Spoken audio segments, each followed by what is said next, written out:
Hello students, कैसे हैं आप। आशा करती हूँ आप सभी अच्छे होंगे और अपनी पढ़ाई पर अच्छे से फोकस कर रहे होंगे।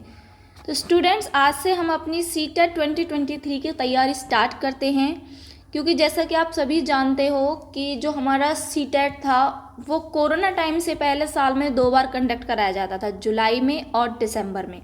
बट जब से कोरोना आया तो ये ऑनलाइन लिया जाने लगा, और उसके बाद क्या हुआ कि साल में सिर्फ एक बार ही होता था, दिसंबर में। बट जिस तरीके से इस बार 2022 का रिजल्ट और उसका एग्ज़ाम पैटर्न वगैरह जितनी जल्दी सीबीएसई ने सारी प्रोसेसिंग कंप्लीट करी है, उससे 90% यही लगता है कि जो आपका सीटेट 2023 है वो जुलाई में ही कंडक्ट होना है, जुलाई और दिसंबर दोनों बार में। तो हम अपनी तैयारी उसी तरीके से करके चलेंगे कि हमें अगर एग्ज़ाम आपका जुलाई में भी होता है तो आपकी तैयारी अच्छे से कंप्लीट हो और आपको ये रिग्रेट ना रहे कि काश मैं तैयारी कर लेता तो मेरी सीटेट जो है वो क्लियर हो जाता और मुझे को इतनी सारी जो वैकेंसीज आने वाली है और मैं उनका चांस मिस नहीं करता। तो सीटेट के लिए हम सबसे पहले करेंगे अपनी सीडीपी, क्योंकि सीडीपी आप जानते हो कि सभी केवीएस हुआ, आपका डीएसएसबी हुआ, यूपी टेट, मतलब कोई भी आपका टीचिंग एग्ज़ाम हो, सीडीपी उसमें आनी ही आनी है। तो एक बार के लिए हम मान भी लें कि आपका जुलाई में जो सीटेट है वो नहीं होगा या नहीं होने वाला है, तो भी आपका यूपी टेट के लिए केवीएस के लिए, डीएसएसबी के लिए जो आपकी सीडीपी है वो आनी ही है। और उसमें ये वीडियो आपके लिए बहुत ज़्यादा हेल्पफुल रहेगी, क्योंकि जो सीडीपी है वो हर किसी एग्ज़ाम में, हर किसी टीचिंग एग्ज़ाम में आती ही आती है। कोई एक दो टॉपिक्स ऐसे होते हैं जो नहीं आते। तो हम सबसे पहले टॉपिक करेंगे अपना growth and development. Growth and development mostly her teaching exam में आता ही है, और सीटेट में आपका इस यहाँ से 4 से 5 मार्क्स का क्वेश्चन बनता ही बनता है। तो जो आपकी ग्रोथ और डेवलपमेंट, ग्रोथ में सबसे पहले डेवलपमेंट क्या है, विकास क्या है। विकास एक ऐसी प्रक्रिया है जो गर्भ से कब्र तक चलने वाली प्रक्रिया है, हम ऐसा बोल सकते हैं। क्योंकि जो बेबी होता है, जो वो भ्रूण की स्टेज पे होता है, जब वो क्या होता है मदर की वॉर्म में होता है, तब से जो क्या है हमारा विकास होना स्टार्ट हो जाता है। और जब तक इंसान की पूरा जीवन काल चलता है तब तक उसका क्या है, विकास धीरे धीरे धीरे धीरे होता रहता है। मतलब कि ये वूम टू टूम चलने वाली प्रक्रिया है, ये कंटिन्यूअस प्रोसेस है जो कभी रुकती नहीं है। जो विकास है वो कंटिन्यू प्रोसेस है, और पर जो ग्रोथ है, जो आपका ग्रोथ है वो कैसी है, एक टाइम के बाद वो स्टॉप हो जाती है, रुक जाती है। अब आपने देखा होगा कोई बच्चा ऐसा तो है नहीं कि वो अगर बढ़ रहा है तो वो पूरी लाइफ टाइम उसकी जो हाइट है वो बढ़ती ही रहे। तो क्या होती है, एक टाइम के बाद जो आपकी किशोर अवस्था होती है, जो एडोलेसेंस स्टेज होती है, उसके बाद क्या होता है, हाइट आपकी रुक जाती है। बट डेवलपमेंट कैसा होता है कि आप किसी न किसी चीज़ में, अपनी एक्टिविटीज़ में, अपने संज्ञान में, आप हर क्षेत्र में अपने इमोशंस को लेके कहीं ना कहीं आप क्या करते रहते हो, विकास करते रहते हो, उसको समझते रहते हो, उसमें क्या करते रहते हो, डेवलपमेंट आपका होता रहता है। तो आपकी जो ग्रोथ है वो कैसी है, डिसकंटिन्यूअस प्रोसेस है। बट जो डेवलपमेंट है वो कैसी है, एक कंटिन्यूअस प्रोसेस है जो आपकी वूम टू टूम चलती है। ये क्वेश्चन आपका कई बार सीटेट में इस तरीके से आ भी जाता है कि जो डेवलपमेंट है वो कहाँ से स्टार्ट होता है, आपका मदर वॉर्म से स्टार्ट होता है, वूम टू टूम चलने वाली प्रक्रिया है। जो आपकी ग्रोथ होती है वो कैसा, एक मात्रात्मक प्रोसेस है। मतलब कि आप उसे काउंट कर सकते हो, जैसे कि आपका अगर वेट बढ़ गया तो आप उसको केजीज में काउंट कर सकते हो, आपकी हाइट बढ़ी तो उसको सेंटीमीटर्स में काउंट कर सकते हो। बट जो डेवलपमेंट होती है वो कैसी है, गुणात्मक और परिणामात्मक, मतलब कि मात्रात्मक। क्वालिटेटिव और क्वांटिटेटिव चेंजेस आपको डेवलपमेंट में देखने को मिलते हैं। मतलब कि आप उसको काउंट भी कर सकते हो, और क्वालिटेटिव उसमें क्वालिटीज़ भी होती हैं, और क्या क्वांटिटेटिव उसको आप मापन भी उसका कर सकते हो। अब जैसे कि आपका अगर आपसे सिंपल क्वेश्चन पूछा गया कि जो डेवलपमेंट है क्या वो मात्रात्मक है, क्या वो क्वांटिटेटिव है, तो आप क्या कहोगे, यस, जो विकास है, जो डेवलपमेंट है वो क्वांटिटेटिव है।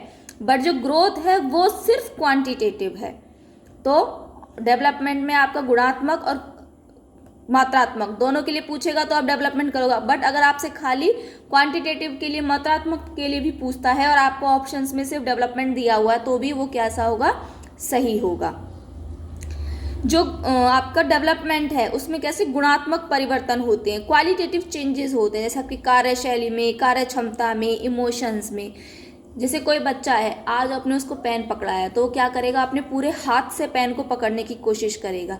बट जैसे जैसे टाइम निकलेगा, उसको आप प्रैक्टिस करवाओगे, वो क्या करेगा, अपनी फिंगर्स का इस्तेमाल करेगा और धीरे धीरे क्या करेगा, राइटिंग करना स्टार्ट करेगा। तो उसका क्या हुआ, उसकी कार्यशैली में, उसकी कार्य क्षमता है जो, उसमें क्या हुआ, प्रभाव पड़ा, उसमें विकास हुआ, डेवलपमेंट हुआ। उसी तरीके से जो इंसान है उसके क्या, इमोशंस में भी क्या होता है, डेवलपमेंट होता है। हो सकता है कि आज किसी परिस्थिति में आप अलग तरीके से रिएक्ट कर रहे हो, बट कुछ टाइम के बाद आप में उतनी समझ आपकी बढ़ जाए, उतना आपको चीज़ों को देखने का आपका नज़रिया बदल जाए, तो आप क्या कर पाओगे, जहाँ आप पहले एक छोटी सी बात पर सबके सामने रो देते थे या हंस देते थे। मैं ये नहीं कह रही रोना एक बुरी बात है, इमोशंस हैं, उन्हें निकालना अच्छी बात होती है, बट कई जगह पर उनको हमें अपने इमोशंस को कंट्रोल करना होता है। तो आप क्या करोगे, हो सकता है आपकी एज के साथ इमोशंस में आपके क्या आ जाए, चेंजेस आ जाएं, अपने इमोशंस को कंट्रोल कर पाए, एनवायरनमेंट के अकॉर्डिंग आपके इमोशंस में क्या हो जाए, डेवलपमेंट हो जाए, आप चीज़ों को और पहले से बेहतर तरीके से समझ सको। तो डेवलपमेंट कैसा होता है, क्वालिटेटिव चेंजेस भी डेवलपमेंट के अंदर आते हैं। और आपके कैसे आते हैं, परिमाणात्मक, मात्रात्मक, मतलब कि जैसे आपकी हाइट में चेंजेस आएंगे, जैसे जैसे बच्चा बड़ा होता है उसकी हाइट इंक्रीज होती है, टाइम के साथ उसके वेट में भी चेंज होता है, उसकी शेप में, उसके साइज में। तो आपका डेवलपमेंट कैसा है, क्वालिटेटिव चेंजेस और क्वांटिटेटिव चेंजेस जिसके अंदर आते हैं उसको हम क्या बोलते हैं, डेवलपमेंट बोलते हैं। हम ऐसा कह सकते हैं कि जो ग्रोथ है आपकी, ग्रोथ क्या है, डेवलपमेंट का ही एक छोटा भाग है, एक छोटी इकाई क्या है, ग्रोथ आपकी डेवलपमेंट की एक छोटी इकाई है। तो हम ग्रोथ है उसको क्या सिर्फ मेज़र कर सकते हैं, एक टाइम के बाद वो स्टॉप हो जाती है, इतना आपको समझ में आ गया।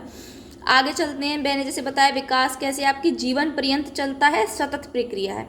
सतत मतलब कि आपकी ऐसे नहीं है कि आपके अंदर कोई भी चेंजेस एकदम से आ गए, धीरे धीरे सिस्टमेटिक चेंजेस आते हैं, और बहुत धीरे धीरे। आपका ऐसा नहीं है कि आज आपने बच्चे को पेंसिल पकड़ाई, वो कल को आपने आज उसको पेंसिल पकड़ना सिखाया, कल को वो आपको राइटिंग करके दिखा दे। आज बच्चा क्रॉलिंग कर रहा है, कल को आपको रनिंग करके दिखा दे, नहीं, ये कैसी है, बहुत धीरे धीरे चलने वाली सतत प्रक्रिया है। आज बच्चे ने थोड़ा सा क्रॉल करना सीखा है, कल वो चारों पैरों के, घुटनों के बल चलना सीखेगा, फिर वो खड़ा होना सीखेगा, और धीरे धीरे वो एक दो कदम आगे बढ़ाएगा, फिर वो रनिंग सीखेगा। तो इससे में क्या पता चलता है कि जो आपका डेवलपमेंट है वो कैसी है, सतत प्रक्रिया है, धीरे धीरे चलने वाली प्रक्रिया है, जो स्टेप बाय स्टेप फॉलो की जाती है। जो आपका डेवलपमेंट होता है ये रिवर्सिबल नहीं होता, बट मॉडिफिएबल होता है, मतलब कि आप इसको मतलब रिवर्स नहीं किया जा सकता, बट इसको मॉडिफाई किया जा सकता है। जैसे ऐसा तो है नहीं कि आपको आज डांस करना आ गया और कल को आप डांस करना भूल जाओ, ऐसा नहीं होता ना। आपने अगर जो काम सीख लिया वो सीख लिया, आप उसमें और चेंजेस कर सकते हो, आप उसको और मॉडिफाई कर सकते हो, उसको और पहले से भी ज़्यादा उसको क्या कर सकते हो, बेहतर बना सकते हो, उसको मॉडिफाई कर सकते हो। तो जो आपका डेवलपमेंट कैसा हो गया, आपका मॉडिफिएबल है, बट जो आपकी, हाँ जी, तो डेवलपमेंट तक आपको अच्छे से समझ में आ गए, यहाँ तक। जो अब आगे पढ़ते हैं हम डेवलपमेंट के डोमेन्स, जो आयाम हैं वो डेवलपमेंट के कितने आयाम हैं।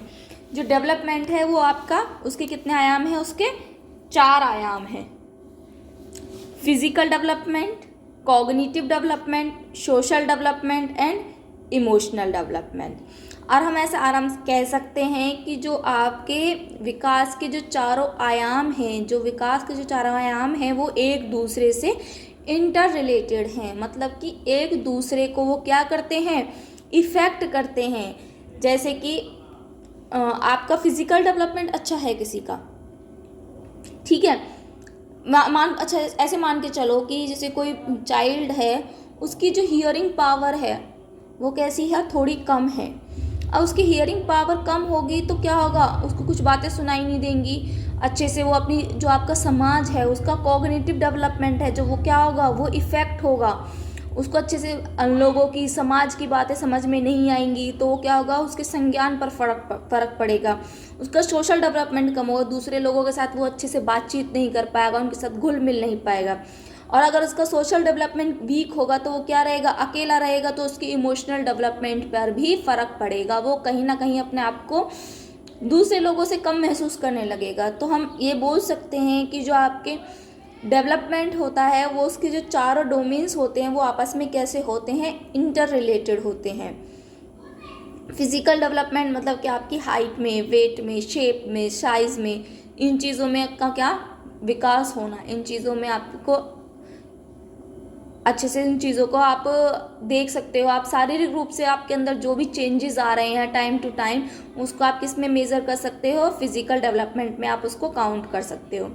जैसे आपने देखा होगा जो डेवलपमेंट है वो बहुत धीरे धीरे चलने वाली प्रक्रिया है, आप उसको एकदम से नोटिस नहीं कर सकते हो। जैसे आपने अपने पेरेंट्स को देखा है, आप उनके साथ हमेशा रहते हो, बट अगर आप उनके साथ कुछ टाइम के बाद जाओगे, उनको काफ़ी टाइम के बाद देखोगे, तो आप क्या कहोगे कि उनके फेस पर आप देखो कुछ रिंकल्स पड़ रहे हैं, तो आप क्या कह सकते हैं कि आपकी थोड़ी एज में डिफरेंस आया। तो ये किसके अंडर आ गया, आपका फिजिकल डेवलपमेंट के अंदर आ गया। उसके बाद आता है कॉग्निटिव डेवलपमेंट, जो आपका संज्ञान है, जो आपकी सोचने समझने की शक्ति है, उसके अंदर आपके सामने टाइम के साथ जो भी चेंजेस होता है, जो भी आपके बदलाव आते हैं, उसको हम कॉग्निटिव डेवलपमेंट के अंदर काउंट करते हैं। जैसे कोई भी आपका गणित का क्वेश्चन हो गया, कोई भी आपकी जीवन की कोई परिस्थिति हो गई किसी बच्चे की, उसके स्कूल में कोई फाइट हो जाती, स्कूल में कुछ सिचुएशन ऐसी हो जाती हैं, या कहीं भी कोई सिचुएशन हो जाती है, पहले आप उसमें किस तरीके से डील करते थे और अब उसको आप और बेहतर तरीके से डील करना सीख रहे हो। जैसे आपने एक बच्चे को कोई चॉकलेट दी, वो बच्चा दूसरे बच्चे ने उससे मांगी, तो पहले क्या, वो छोटा होगा तो उसको चॉकलेट जैसे नहीं देगा, बट जैसे जैसे वो बड़ा होगा उसको समझ में आएगा शेयरिंग वर्ड उसको समझ में आया उसके, तो क्या करेगा, दूसरों के साथ वो शेयर करना सीखेगा। तो उसके क्या हुआ, उसकी समझ में अब क्या हो गई, बढ़ोतरी हो गई, उसको चीज़ें अब और पहले से बेहतर तरीके से समझ में आ रही हैं। उसके बाद होता है सोशल डेवलपमेंट। सोशल डेवलपमेंट के अंदर आपका जो समाज है, जो आपकी नैतिकता है, उसको हम काउंट करेंगे। सोशल डेवलपमेंट में इंसान, जो आपका एक बच्चा है, वो किस तरीके से सोशली आप एक दूसरे से इंटरेक्ट कर रहा है, किस तरीके से अपना पार्टिसिपेट कर रहा है, वो आपका सोशल डेवलपमेंट के अंदर आता है। इमोशनल डेवलपमेंट के अंदर आपके इमोशंस काउंट किए जाते हैं, आपका हंसना, रोना, खेलना, तो ये सारे किसके अंदर आएंगे, आपके इमोशनल डेवलपमेंट के अंदर आएंगे। तो आपके जो विकास के जो ये 4 डोमेन्स हैं, इससे एक क्वेश्चन हर बार सीटेट में आता ही आता है। आप जो आपके इसके डोमेन्स हैं उसको इस तरीके से भी याद रख सकते हो, PCSE। आप इसको इसी ऑर्डर में याद करोगे, PCSE, physical, cognitive, social and emotional. तो ये चारों क्या है, आपके विकास के आयाम हैं। आप इनको अच्छे से इसी फॉर्म में याद करोगे, PCSE, जो क्या है, एक दूसरे से इंटर रिलेटेड होते हैं, एक दूसरे को क्या करते हैं, इफेक्ट करते हैं। आई होप आपको वीडियो अच्छी लगी होगी और आपको डेवलपमेंट अच्छे से समझ में आ गया होगा।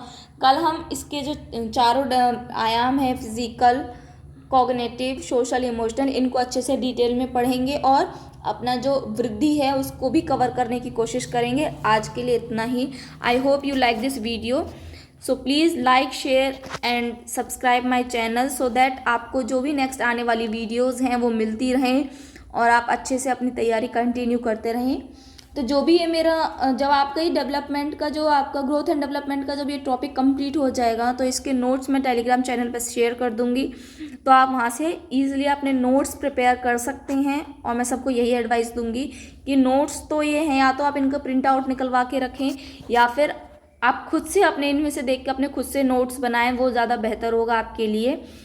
सो आपकी जो सीटेट है वो ईजिली निकल जाए, मैं यही आशा करती हूँ। और आपकी तैयारी में शुरू से लेकर लास्ट तक कंप्लीट कराऊंगी। इसके बाद हम थोड़े प्रीवियस ईयर क्वेश्चंस भी लगाएंगे जब आपका ये CDP कंप्लीट हो जाएगी, जिससे क्या होगा, आपको क्वेश्चंस भी अच्छे से समझ में आएंगे कि किस तरीके के क्वेश्चन आते हैं और हमें उनसे कैसे डील करना होता है। तो सबसे पहले तो हम टॉपिक ही अपने कवर करते हैं, उसके बाद क्वेश्चंस पे जाएंगे। सो आज के लिए इतना ही। Thank you so much.